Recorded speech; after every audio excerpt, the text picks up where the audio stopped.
KZSU, Stanford University.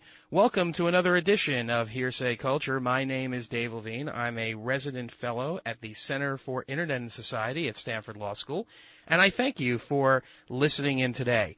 Today I'm very excited to have on the co-author of the book, The Social Life of Information, Paul Duguid. Paul is a professor and an adjunct professor at the Berkeley School of Information, and I'll allow him to give himself a longer introduction as necessary.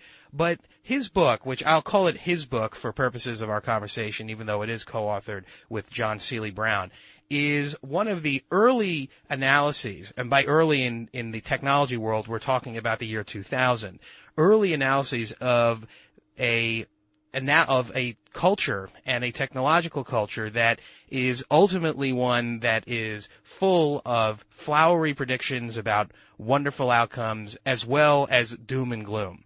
And what Paul's book does in a very detailed and very thoughtful way is take a step back from all of the predictions to take a clear look at what it is that we have in technology. The Social Life of Information, which is the title of the book, really sets the stage for what the conversation is going to be today. It's really going to be a discussion of the impact of these technologies and indeed how they are designed and whether those design structures are appropriate for the world that we live in. I'm going to quote from the preface in the updated version of the book, which came out in 2002. And quoting the preface, Paul and John wrote, "If we keep looking down the same tunnel, we are likely to keep encountering the same problems. To avoid them," this book argues, "we all need to get outside the information tunnel, look around, and appreciate the social life that lies beyond and makes it possible." So unlike some of the people I've interviewed today, Paul's view of the technology is very much made and done through the prism of the social impact of information and its very life. So when we return from the music break, we will have a discussion with Professor Paul Duguid, the co-author of the book, The Social Life of Information. You're listening to Hearsay Culture on KZSU, Stanford. If I've done my job properly, on the other end of the line is Paul. Paul, are you there? I am indeed. Terrific. Well, thank you for joining me today on Hearsay Culture.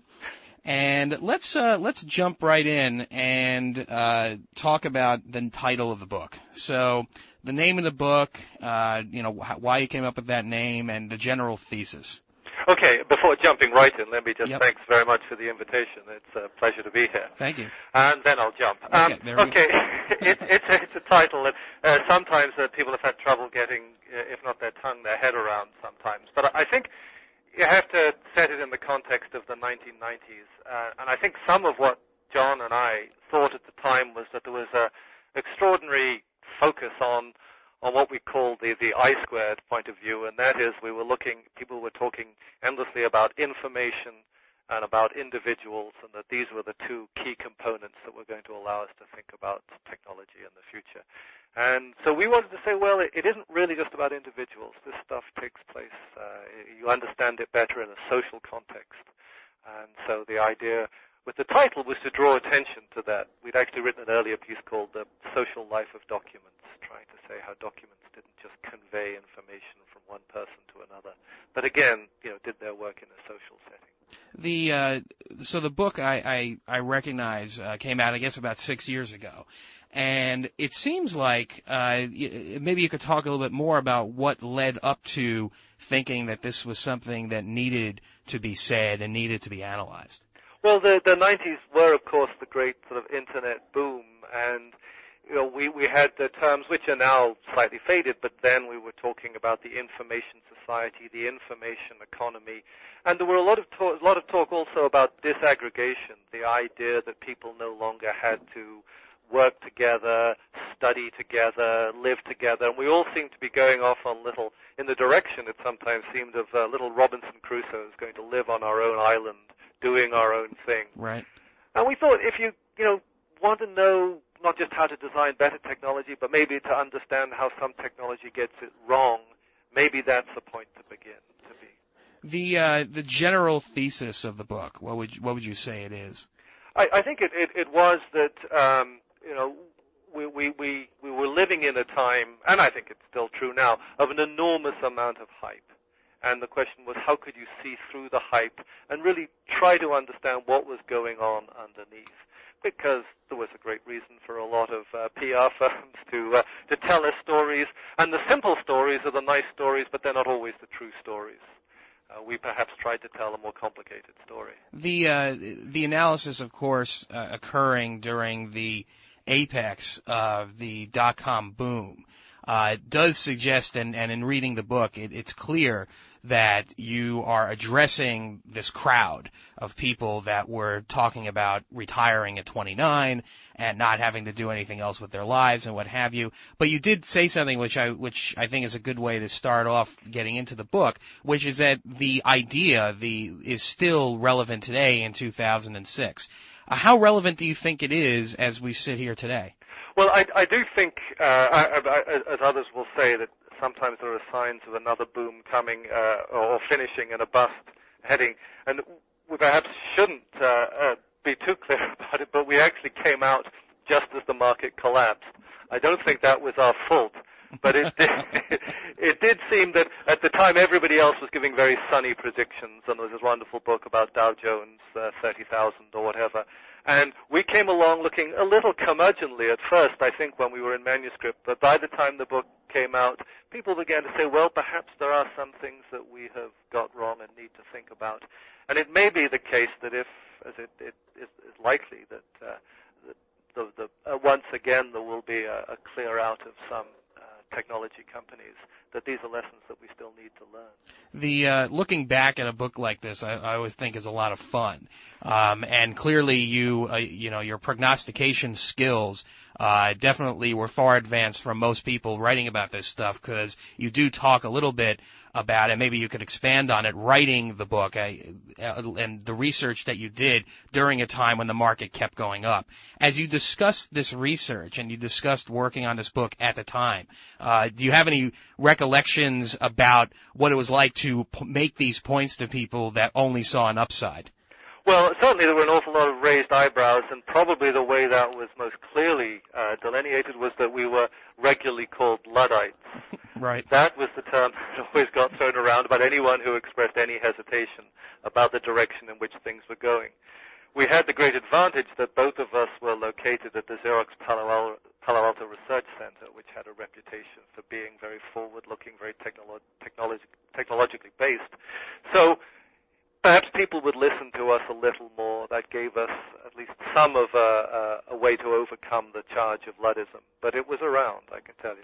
The Luddite is one of those terms that is often thrown at anyone that doesn't have anything other than a rosy view of technology. And I do want to ask the question squarely, because I think it's an interesting point. Is your book ultimately a Luddite view of technology? And if not, why? Well, of course, it's terribly hard to say what's in the reader's eye, and I think some people did and still do read it as Luddism. But I don't actually think it is. I think what we were trying to say was that if you really want to think about technology and where it's good and where it helps us and why we like it, and we are both great technology enthusiasts. My wife always raises a smile at the idea I could be accused of Luddism as I come in with every new gizmo that's available. Right.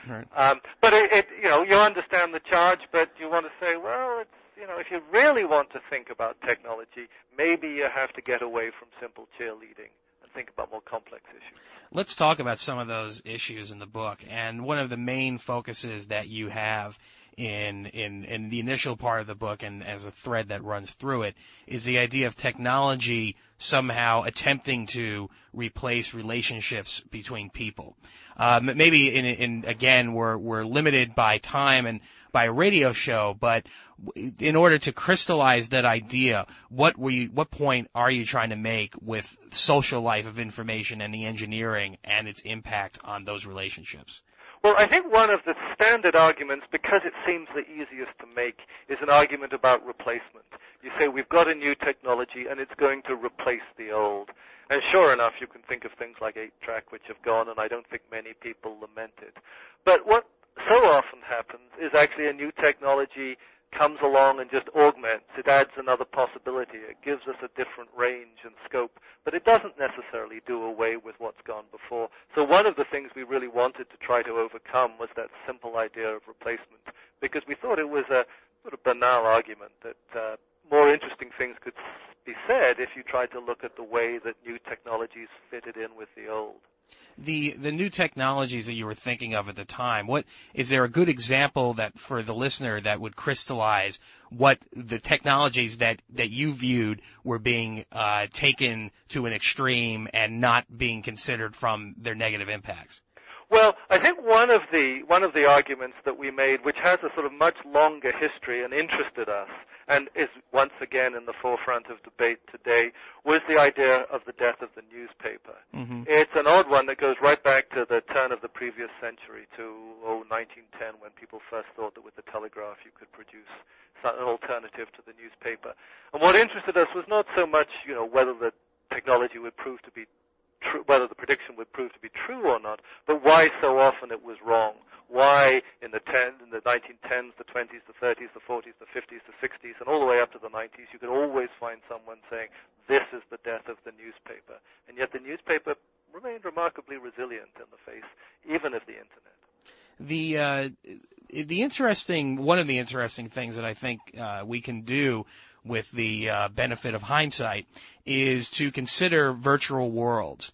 And that's an area which obviously didn't exist in the way that we have it today in 2000. People were accessing bulletin boards and things like Prodigy were still, the bulletin board system of posting notes was starting to become a bit archaic, but was still being used. Today, of course, as you know, we have Second Life, we have there.com, where people are indeed leading entire social worlds and running them, controlling them, interacting with them, and indeed the very name Second Life, while certainly presumptuous, does suggest the power that these virtual worlds have. I'm curious, in light of your thesis, do virtual worlds and other more recent forms of social technology, in fact, enhance the social information that's out there?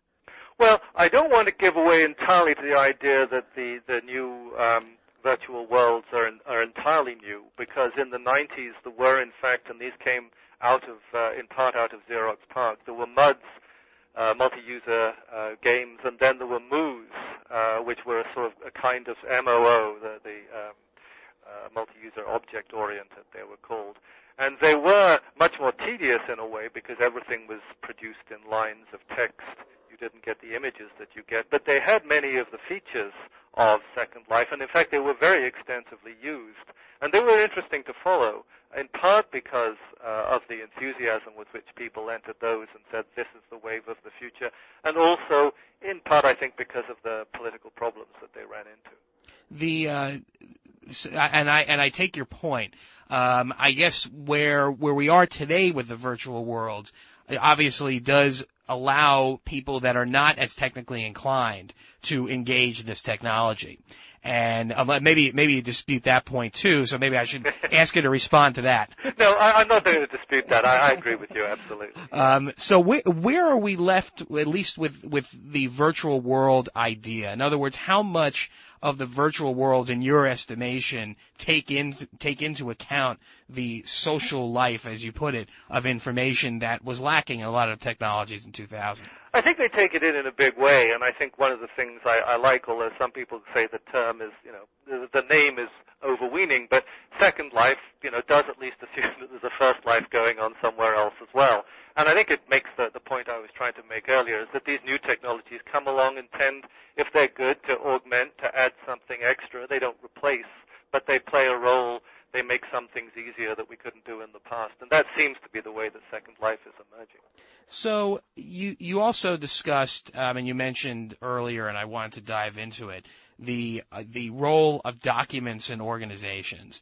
And it's interesting because not only have people predicted the death of newspapers, but people also predicted the death of books and book reader and things like that, where people wouldn't be interested in purchasing a book and holding the book in their hands, but would be reading it through technology. And those, while there is a slow growth in that world, it's still far from anything that approaches a direct threat, in my estimation, to the traditional book printing world. If anything, it's the secondary markets that are impacting them more than anything else. But I'm curious to get your, well, first of all, for the benefit of listeners, really, if you could talk a little bit about how the role of documents and organizations fit into the thesis that you developed in this book.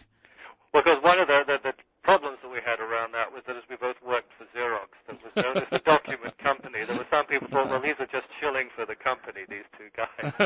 So we had to overcome that problem, that all they want to do is sell more Xerox machines. But it was interesting to us that one of, the basis and part of Xerox's business was very much moving paper around, and why, in the face of other technologies, that proved so resilient. So we looked a lot at the various predictions about the paperless office, which go back to, at least the 60s or 70s, and were often made with Xerox's new technology in mind. And yet they didn't hold up. So there was a question of really what was paper doing around there. One of the other reasons that we wanted to look at the book so much was, of course, many of the predictions made about the Internet would say things like, well, not since the print revolution, et cetera, et cetera. So the question was, why was the print revolution so profound as well? And you developed that history in a book, and I think it was fascinating to draw those parallels. If you wouldn't mind, in a couple of minutes, tracing that history, I think that would be fascinating. Well, one of the things about the so-called print revolution is how long, really, many of the things that are called outcomes of the revolution took to fall into place. I mean, we talk about the rise of the Protestant church or the rise of modern science, but all those really followed by, 100, 200, 300 years from the invention of print itself. So it gave us a little pause that these things, even if they're connected, there's a slow connection before they fall into place. One of the other aspects, of course, was that we were all talking about new kinds of market. And the great thing about the book is it's really the first mass-produced commodity, and it was fairly interesting to think about it in that light rather than in the sort of rather precious way in which people think about early books. One of the many glowing visions of the future, and it's something that's written about more and more, are social networks, and the idea of networking as being a means by which to capture information, but also create new and diverse alternate views of the world and alternate creations that wouldn't otherwise exist. So things like Wikipedia. And what's interesting, and one of the points you make that I want to explore a little bit, is you make the argument in the book that there is definitely a role for more control, and indeed organizations using information and creating. Discuss that a little bit, because I think it leads us into some interesting directions. Yeah, it's I think an important argument and a tricky one, and one that comes up around Wikipedia, where of late I've managed to get myself into trouble with some Wikipedian enthusiasts. Mm-hmm. But I think the general argument I might make with the analogy of money, in a sense, when money is made up of gold coins and people more or less know what a good solid piece of gold looks like, you can have an economy built around that doesn't need a lot of institutions. But when you go to paper money and when you go to forms of commerce where money physically never changes hands, you have to start building more and more institutions, the Federal Reserve, the Treasury, international banking treaties, and the like. And I think that's one of the odd relations, that as we move into a more digital world, sometimes we're starting to create the need for more and more institutions to sit in the background and keep the system stable. Whereas the standard line, I think, is that the more we move into the digital future, the fewer institutions we will need. And that was one of the paradoxes that we tried to get at in the book. There have been a number of several authors, certainly since your book was published that have debunked the notion that information wants to be free. And that's something that is increasingly proven as we take a look at the commodification, for lack of a better word, of technology. I'm curious to get your reaction to that phrase. Does information want to be free? The phrase is Stuart Brand's, and what has to be fair to him, he hedged his bets pretty well, because in fact the next sentence, which usually isn't quoted, is information wants to be expensive. So he was very cleverly having it both ways. One of the questions you always have to ask is whether information is the kind of thing that has wants or desires. But I think one of the problems with that phrase was, particularly if you cut off the second half, it just has this notion that information is a self-supporting, free-floating substance which will, either occur naturally or will be willing to produce more and more good information without any other structures around it. And I think that was an oversimplification. It had great insight, but it perhaps didn't tell the whole story. Is there a tandem world that the Wikipedias and the more traditional organizations that control information can traverse? In other words, the Bell Labs model for doing research and development obviously stands in stark contrast with Wikipedia. Where are the synergies, if any, between those two models? Well, I think you get at an interesting point, and that is what is when you have different kinds of peer-to-peer or open source production. Does that exist simply in a vacuum, or are there, again, some kinds of institutions that play a symbiotic role? In one way, you can't really understand Wikipedia without having some notion of the Encyclopedia and the Encyclopedia Britannica. So even while they seem to be competing with each other, one is feeding off and leaning on the other. And I think that one of the challenges as we go forward, and this maybe is a sort of latest obsession in my work, is what are the various different sources or resources that we use to find out the quality of information. There's lots of the stuff out there, and we've been talking about the quantity of information for a decade or more. And now I think we're starting to think, well, what is the quality, and where does quality come from? The title of my show, Hearsay Culture, gets directly at that idea. As I was thinking about a name for the show, what always struck me about the Internet, and it was driven partially by reading your book and others, was the idea that it fell more and more upon the human being to decipher and figure out what it is that they were reading and to decide for themselves without any other alternate source of reference whether that information was worthy of consideration. And your book makes a similar point, and I'm curious to know, and you brought it up, and it's a good time to discuss it, where are we today in our ability to sort through that information? Well, one thing we know is that the haystack is getting bigger and bigger, and the challenge in many ways is to say, can we still find the needles that we really want in those haystacks? And I think that there are all sorts of different ways. At one end, there are great search tools like Google, but at the other end, there are useful resources which, whether they be universities or newspapers or different kinds of blog, which from the very formal to the informal still provide, as you say, the sort of networks of hearsay that allow us to check, find, and validate information that's around. The search engine, of course, was something that existed in 2000 and has become a world unto itself, to the point that there are scholars, and in fact, I'll be interviewing one next month, Frank Pasquale from Seton Hall Law School, who's one of several people looking at the issue of whether search engines should be regulated, and if so, how should search results be regulated, and so forth. And the search engine itself, of course, is the means by which most people, maybe virtually all people, will interact with the Internet in one form or another, some exclusively and some not so much. How does the current operation of the search engines, and I'll use Google as our example because it's the most prominent one, impact our ability to make those analyses, in your view? Well, there's a real challenge for us there, because one thing we know, and I would swear quite happily, I could barely exist now without Google. It's an enormously important resource.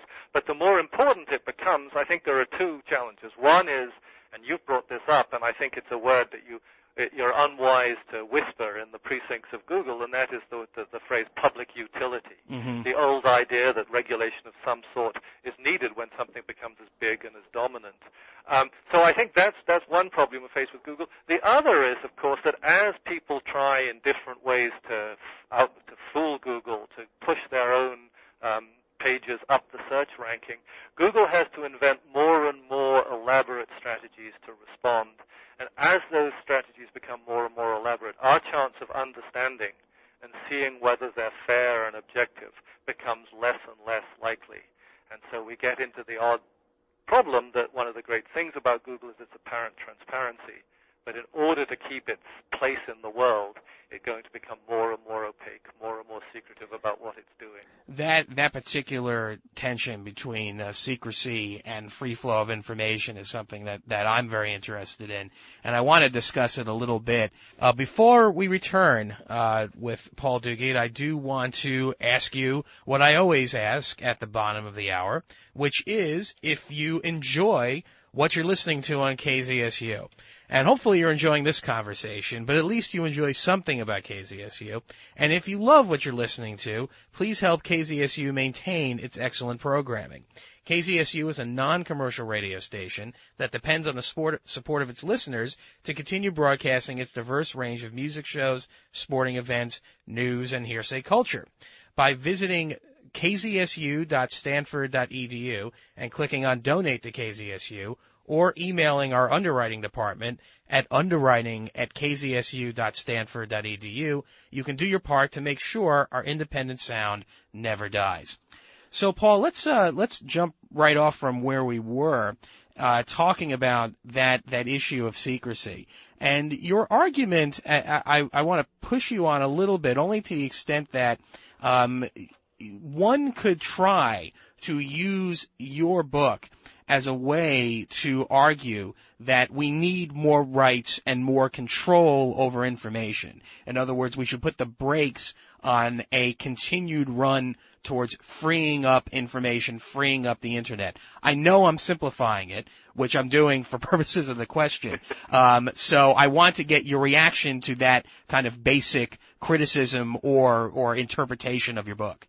I see. So now, having put me in the position of a Luddite, I come in arm with the recording industry. Yeah, exactly. I set you up as the straw man. Right, here comes the bad guy. It's one of those really tricky questions. Is if we remove all kinds of controls on information, will the world be better? I think probably not. But does that mean, therefore, every control that we apply inevitably is an improvement? And the answer there is definitely not. So we face one of those very difficult positions where you have to say, if some control, how much and who by? And that, instead of being a nice, easy up or down vote, just becomes a very complex and elaborate discussion. And I think what we were trying really to say in this book is that there are some really complex issues that have to be discussed here and that can't be dismissed in a soundbite saying information wants to be free or, the recording industry of America has it right. So and of course, as I set you up as the straw man there, I can also go after myself, because one of the things that I often run into when I talk about these issues is people say to me, the moment I talk about the idea of social networks, the idea, as we'll discuss in a few minutes, the idea that innovation can in fact occur with less control as opposed to more, people always say to me, the response is, are you against copyright? Are you against propertization? Are you against intellectual property?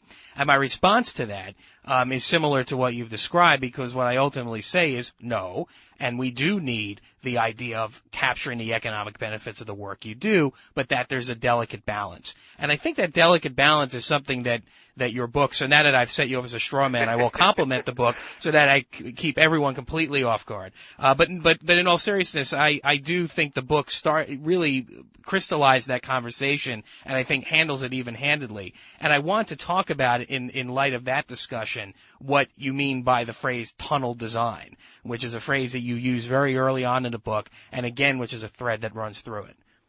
Well, I think that we were trying to get at a couple of things, and one really does relate quite closely to what we talked about just now, and that is a sort of linear extrapolation, as We say, well, look, we got from A to B successfully, so let's just continue on exactly the same path. And that's one of the things that really has happened with intellectual property. People say they began by saying, strong intellectual property is good, therefore stronger is better. And those kinds of extrapolations are part of what we think of as tunnel vision. Just look straight ahead and ignore the collateral damage along the way. And we were trying to say that if you really want to see how things in the past have moved from success to success or failed, it's whether they've been able to adjust to circumstances that change as you move along that path. And tunnels shouldn't always go in one straight line. How much of the technology that you were thinking of at the time did you view at the time as being tunnel design? Well, I think that some of the things that you've mentioned on the show so far, which really didn't have a lot of prominence at the time, the kinds of social software that we think of now, didn't really have much of a place back then. As I say, an awful lot of it really was focused on individuals and freeing or liberating the individual, in particular liberating them from social connections. And that, I think, has turned out, not just by our prediction, but by the way that some software has emerged, really not to be what's successful. What has been good has been the software that has linked people socially together and allowed them to create and develop these networks. And in the intervening years, I take it you would see, or you would say that more and more of the design structures of technology are less tunnel design and more focused on those human interactions. I think that might make me over-optimistic. Okay. I think, there are areas where it's great, where you see things like wikis and other kinds of social software expanding. But if you look, for instance, at some of the corporate software that is being developed, it seems sometimes more and more draconian, more and more telling people there's only one way in which they can work, one set of rules to which they have to be responsible. Things like RFID tags and the like seem to me to be denying many of the sort of social insights that we've got in the last few years. Mm-hmm. So there's an upside and a downside, I think. As we're having this conversation, an interesting, very new search engine occurs to me, and I kind of want to get your reaction to it. So Microsoft has come out with this search engine called Miss Dewey, which is a Flash-based search engine where an actress who stands basically as a visual representation of the search engine throws out various comments and makes various facial gestures and hand gestures and what have you as you type in your search query, and in fact will egg you on to type something if you haven't, and it has all of these, I mean, from my estimation, bizarre qualities to it. I don't know if you had the opportunity to take a look at it, but I guess the broader question is the search engine that attempts to have in it some idea of artificial intelligence or some kind of emotional interaction with the user, reaction to that. Well, I've only had a glance at it, and of course it throws everybody back to remembering the dreaded Microsoft paperclips that used to chase you around the screen. Right. And we thought, well, maybe we put that to rest, and it comes back again in an even flashier form. But it's the revenge of the paperclip. Bob is back, I think. But I think there are significant issues there. One, actually, just side issue is interesting, is that to run a website with a lot of Flash in it is not only, at a small technical point, a huge sort of burden on some systems, but it's intriguingly one of the things that search engines themselves can't deal with very well is pages with Flash in them. So it's odd that they should be promoting them. But right. I think that one of the issues is that you do want to have some sense of how to refine a search. And one of the things that frustrates search engine designers is how crude some of the questions people ask. And I don't mean sexually crude here. Right. I simply mean, they're not very well refined. But on the other hand, trying to automate how you get people to respond doesn't work very well. And as you say, one of the things they're trying to produce is some kind of emotional response. And my hunch at the moment is that emotional response will be anger. And in fact, along those lines, one of the funny, I don't have it in front of me, but one of the commentators analyzing this website pointed out that when the designers have to put a mute button on it and give you a mute option that should tell you that they designed something annoying. Right. So that's it was kind of an interesting comment on it. It's exactly right. I like it. We have about 10 minutes left in the conversation. I do want to. Your book has so many different topics in it. Unfortunately, we can only scratch the surface of most of them. But I do want to touch on the idea of disruptive innovation. That's a term that Henry Chesbrough, who wrote the book Open Innovation and who will be on the show, I'll be airing an interview I did with him in early January, has coined the idea of innovation being and technologies actually throwing off our view of the world and altering the way we view and interact with the world. What, in a nutshell, what do you see as the primary destabilizing effect of technology on people? Well, I think it goes two ways. I mean, I'd be, my response to Hank Chesbrough, who I think is a great writer, and of course wrote a wonderful book about Xerox PARC, where I was associated. Mm-hmm. But of course, one of the things that I think he brings out very nicely in some ways is the way in which users themselves tend to turn products around, turn innovations around, and really make them useful in ways that their original inventors didn't think would happen. And of course, that suggests to me that it isn't really the technology that's shaking up the world only, but it's also the world that's shaking up the technology. And there's a nice interaction there that if we start to say, well, it's technology that disrupts society, you get technology in the lead position and society is merely this bunch of people that follow along. I think the picture, as I read him, that he tells is a much more interesting one, which says, the technology comes out there and people then play around with this technology, and the people who designed the technology in the first place can even be quite surprised. And we know this from the telephone and the radio and how people thought they would work in the world.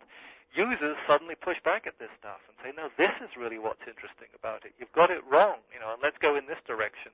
So you see very interesting, but I think slightly more complex interactions than the tagline, which is sort of disruptive technology. Yeah, and I think that's an excellent point, and it does draw into that distinction that I've been discussing a little bit, which is the distinction between innovation that's driven by control and innovation that's driven by sharing. And I use those terms, very loosely, of course, but they kind of set the dichotomy apart. I do want to ask you about another interesting definitional issue that you discuss in your book, which is the distinction between knowledge and information. How would you define those two terms in light of your book and today? Now that's a question I think I spent 10 years avoiding. So if you think you can pin me down in the last 10 minutes, darn. But I think let me try and say a couple of words, because I think it gets a lot of people in a tussle. Uh-huh. One of the tricky things about information, and true about knowledge as well, but because information has become such a prevalent term, is that it has a bundle of different uses. There's a really heavily sort of scientific use of it, and it goes back to people like Shannon and Weaver, who in their mathematical theory of communication, talked about this notion of information. But they said that's a notion to which the concept of meaning doesn't apply. Mm-hmm. Now, when you say that, you're really not talking about what you and I mean when we talk about information. And then there's economists who talk about information and talk about a concept of perfect information. And you and I probably don't have much of an idea of what perfection means. And then there's a sort of run-of-the-mill use of information as the sort of stuff that we write down or type into our computers. And then there's a notion of information that can look really very much and almost be interchangeable with some notions of knowledge. And then knowledge tends to be this rather more personal concept. I can ask you to give me the information you have, but it's pretty odd to ask you to give me the knowledge you have. Knowledge is not something that you can pass up and down the phone line. So there's a lot of little distinctions both within the word information and within the word knowledge. I think we only get confused when we try to say, when we move too rapidly from one notion of information to the other, that when we talk about, on the one hand, the scientific or economistic use of the term, and pretend that that is similar to the term that people are using in everyday language. There's an interesting irony there, which is that technology, of course, has to be designed and coded very specifically and with very specific uses of terms, and you don't have as much flexibility in deciding what word you're going to use to type in code. And yet when we talk about these issues, I agree with you that these terms are thrown around wildly and no one has a clear idea of what they really mean when they say it. And the word information, I mean, is similar to the phrase information superhighway, which you don't hear much anymore either, because no one really knew what that meant either. And it ultimately led to, in many ways, unproductive discussions as opposed to discussions and analysis that would at least advance our understanding of what they mean. It leads to a general question, which I'd like to get your reaction to, which is precision. How much precision do you think is, and by precision I mean detailed and really non-breezy, non-glib discussion of where we are in technology exists today as compared to when you wrote the book? Well, yeah, it's certainly not something I feel I can be precise about. I mean, the landscape has changed a good deal, clearly, and is changing with extraordinary rapidity. And so, in a way, anyone is a mug or else, selling hype who likes to put down a long-term prediction. But I think that we have seen, as I suggested earlier, a real shift, and it's something that you brought up in the discussion and in the name of your show, is that we really are starting to think much more now about networks and social networks. And we start to think about technology and get interested in technology and the way that it helps and supports and enhances those networks. And I think that's a real improvement in our way of thinking.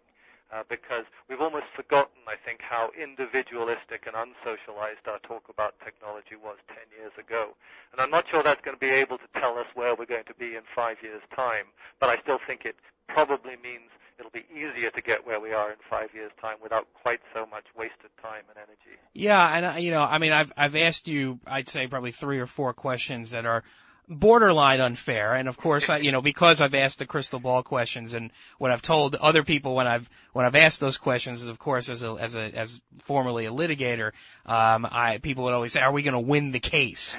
And of course, the response is, "Well, I don't have a crystal ball. I'll tell you what I think the likely outcomes are." So I'm certainly not holding you to any hard and fast predictions of where we're headed or where we're likely to go, and I promise you that I won't attempt to call you on it in the future, although I may point out if you were right. Well, you should note there's the clash of titans here. There's the litigator asking hard questions on the one side, but there's the academic who's used to years of dodging questions on the other end. Right, exactly. And that's the classic battle, in the profession. So, and your point, but your last point about where we are, I mean, it brings to mind an anecdote that I have, which is from my own experience. At the same time that you were thinking about this book and doing the research, I was in law school, and I'm saying roughly 1997, 98, and I went to Case Western Reserve in Cleveland, which has an enormous engineering background and has a heavy focus on placing students into, postgraduate programs in engineering and science and what have you. And one of the requirements there, which was cutting edge at the time, but which is now more common, is that students did have to come in with whatever was the state-of-the-art computer, so that they could access the network, which was far more, the school was far more networked than most schools at the time. The interesting thing was I was a resident director of an undergraduate dormitory. I guess residence hall is the phrase that was used. And what I was shocked by was the fact that I would have students who would be sitting in the same room and emailing each other, as opposed to rotating their chair or talking to them, in the cafeteria or what have you. And this wasn't just some people. I wouldn't say it was a huge number, but it was more than a few who were emailing each other either while they were in the same room or certainly where they would see each other, 10 minutes later if they just waited in the room. And that was kind of the desocializing impact of technology that startled me and really caused me to take a step back. And I think your book does make those similar points that we need to be more conscious of those thoughts. In the few minutes that we have left, I do want to talk to you about this where are we headed question and at least get some of your thoughts and bounce them around. I could ask a simple question of where are we headed, but I'll make it a little more specific and therefore I think a little bit more fair by asking it this way. The virtual worlds that we discussed earlier as a crucible for people using technology in a new way. My sense is that they're only going to grow and more people are going to get used to them. But I'm curious to get your reaction in talking to students, and you teach a course up at Berkeley. How as you meet with students, how comfortable are they with these uses of technology that address very squarely the concerns that you raised in your book? Well, in some ways, I think, and this is a wide concern, is that they're almost too comfortable with them. That these things are new and they like them and they go in there, and I think we're now starting to learn that people are, putting out information that it's unwise to put out about themselves, that they're not asking some of the right questions about privacy, about what will happen to this stuff which may be stored beyond their control, used by people without their knowledge. So while I think on the one hand there's, what's remarkable is if you look at young people, the alacrity with which they can move between different kinds of communication and say, well, look, this is, for a text message, this is for email, this is for telephone, this is for MySpace, this is for, writing on paper. Their way of carving up the communicative space gets richer and richer and richer, and they have very fine distinctions between when you send an email and when you send a text message. But I think that on the other hand, there are some reflective questions about this stuff. Particularly as they're being bought by corporations and you're not quite sure who's going to deal with the archives and how, that perhaps they need to ask more about. So there's advantages and there's questions, I think. We could if I was able to get a 3-hour block for the show, I would destroy all of my guests and myself with a 3-hour conversation. Unfortunately, while I certainly invite you back, if you're interested, if I don't hear the phone slam down at this point, I'll know at least I have a shot, to discuss these issues, further in the spring or in the summer. So before we end, I do want to ask you, for people that want to learn more about this topic in this area, do you have any suggestions? Well, there is an old and slightly dated website now called thesociallifeofinformation.com, which has stuff about the book, and I'm only bringing this up now because it puts an implication or an obligation on me to update the site, which has languished a little. And that does have some ties to other writings that John and I have done since then and emerging work which might be of interest. Well, I look forward to following that work, and I want to thank you again, Paul Duguid, the co-author of the book Social Life of Information out of Harvard Business School Press, for being here today on Hearsay Culture. Thanks for taking the time. Dave, it's been a real pleasure, and that was a great question. Thanks very much. Thank you. Bye-bye. Bye. And I want to thank again Paul Duguid, the co-author of the book Social Life of Information, for being on today. It's always fun for me and hopefully for you to hear from authors who wrote books more recently or less recently than a year ago, and be able to see where those books have brought us, and certainly to discuss their continued relevance. And certainly his book is one of those. So we have a number of shows coming up. For those of you that are interested in where the schedule's headed, I do encourage you to go to my blog, which I've used more recently to basically post my schedule for Hearsay Culture, but you can find the blog by going to cyberlaw.stanford.edu, and there you can also learn a lot about what's happening at CIS, the Center for Internet Society at Stanford Law School, where I'm a resident fellow, and all of the fascinating things that are going on there and the great people that are associated with it. You can also find this show. Many of you are listening to it on iTunes, and you can come across it there. So next week, I look forward to talking to Balish Bodo, who is a Fulbright research scholar at CIS, on the impact of technology on opening up doors to knowledge in Europe, and his experience researching and looking at these issues. The show will be live, so it'll be one of the minority of shows that I've done live. This show is being recorded on December 14th, the day that it's being aired, and I do my best to try to record the shows as close to the air date as possible. And I do hope that you'll continue listening. I will be taking off the week between Christmas and New Year's to take some vacation with my wife, and then I'll be returning in January with a schedule which you can find on the webpage. And I'm looking forward to a great lineup of guests focusing on the wide range of issues that we discuss on Hearsay Culture. So thank you for listening today. Please continue to stay tuned to the great programming on KZSU, and thanks for listening.